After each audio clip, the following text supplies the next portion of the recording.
बिस्मिल्लाहिर्रहमानिर्रहीम।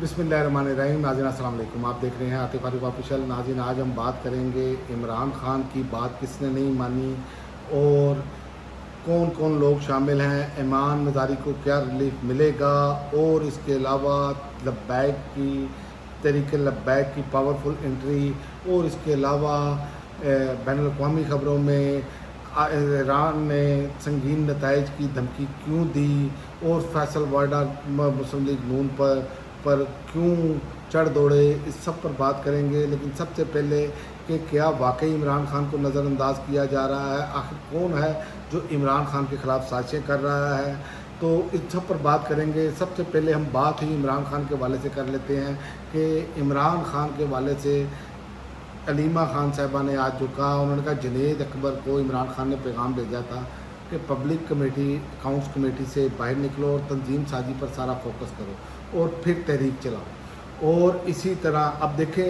ना तो उन्होंने तहरीक चलाई, तंजीम साजी तो पता नहीं उन्होंने की है कि नहीं की, लेकिन तहरीक कोई नहीं चली, ठीक है।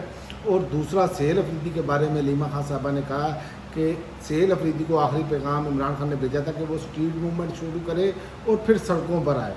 तो सेहल अफरीदी ने स्ट्रीट मूवमेंट भी नहीं की तो सड़कों पर भी नहीं आए, उन्होंने सिर्फ ये बढ़ के मारी है जिस तरह के बयानात की हद तक, और वो बयानात की हद तक ही रह गई, बल्कि इमरान खान की रिहाई के से सुकड़ते अब वो मुलाकात के तरले मिनते कर रहे हैं। तो ये तो सूरत हाल है, जबकि इमरान खान ने तो एक नौजवान को क़यादत दी, एक नौजवान को सूबे का वज़ीर आला बनाया कि वो अग्रेसिव चलेगा, क्योंकि इमरान खान फास्ट बॉलर है और इमरान खान ने अग्रेसिव समझा कि ये चलेंगे। लेकिन अभी तक तो सेहल अफरीदी के सामने से मायूसी है। और अलीमा खान ने कहा कि अब दोबारा हमारी मुलाकात होती है तो इमरान खान और इसके अलावा क्या कहेंगे। इमरान खान यही कह सकते हैं ना, तहरीक चलाएँ, सड़कों पर आएँ, पुरअमन एहतजाज करें, लेकिन वो कोई चक्कर ही नहीं है।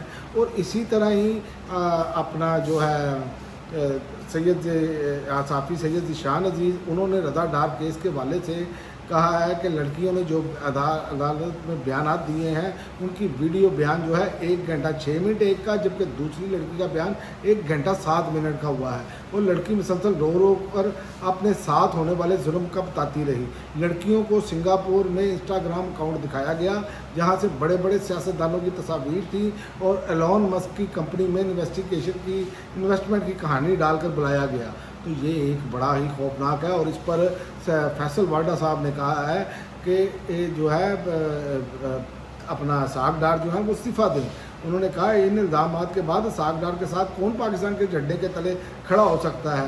उन्होंने एक्स पर कहा कि साग डार नायब वज़ीर आज़म माशाल्लाह वज़ीर ख़ारजा भी हैं, पाकिस्तान को फैमिली कॉरपोरेशन की तरह चलाया जा रहा है। तो ये वो चीज़ें हैं, याद रखें कि जब आप आवाम के वोटों से नहीं आते, जब आपको लाकर बिठाया जाता है तो फिर आपको इससे कोई गर्द नहीं होती। ये फैसल वाडा साहब को भी सोचना चाहिए कि वो क्या कर रहे हैं बात। और दूसरा तरीके लब्बैक की जो है वो 8 माह बाद पावरफुल एंट्री हुई है, उसने लिबरल्स की चीखें निकलवा दी हैं। आज जो है कराची में एक बड़ा मुजाहरा किया गया कि जो मजहबी वाले से ये मामला चले, जो जियो पर वीडियो चली उस पर जो है वो भरपूर एहतजाज किया।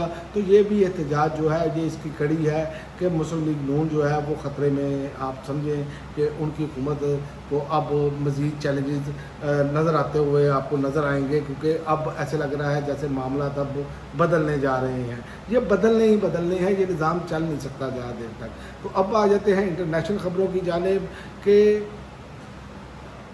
आयतुल्लाह ख़ामनाई के जनाजे के दौरान हमला हुआ तो संगीन नताइज होंगे, ईरान ने खुली वार्निंग जारी कर दी है। नमाज जनाजा के बाद ख़ामनाई की जस्ते खाकी को तेहरान से कुम, फिर नजफ़ और करबला ले जाया जाएगा। तो ये अब बिल्कुल क्लियर बात आ चुकी है कि ईरान ने वाज़िया तौर पर ये वार्निंग जारी की है। और दूसरी जानिब पर ईरान ने सख्त हिफाजती इंतजाम भी किए हैं। अली ख़ामनाई की आखिरी रसूमात से पहले तेहरान को एक किले की तरह बना दिया गया है, सख्त तरीन सिक्योरिटी नाफिज है और इसके अलावा इजाफी सिक्योरिटी एहलकार तैनात कर दिए गए हैं, जबकि मुख्तलिफ पाबंदियाँ भी लगाई गई हैं इस मामले पर।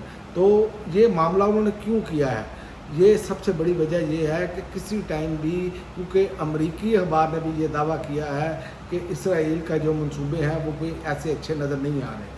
مطلب کہ دی نیو یارک ٹائمز نے اور واشنگٹن پوسٹ نے اپنی رپورٹس میں دعویٰ کیا ہے کہ امریکی حکام کو رواں سال اس بات کا خدشہ تھا کہ اسرائیل امریکہ اور ایران کے درمیان جاری سفارتی مذاکرات کو ناکام بنانے کے لیے ایرانی مذاکرات کاروں کو قتل کرنے کا منصوبہ بنا رہا ہے۔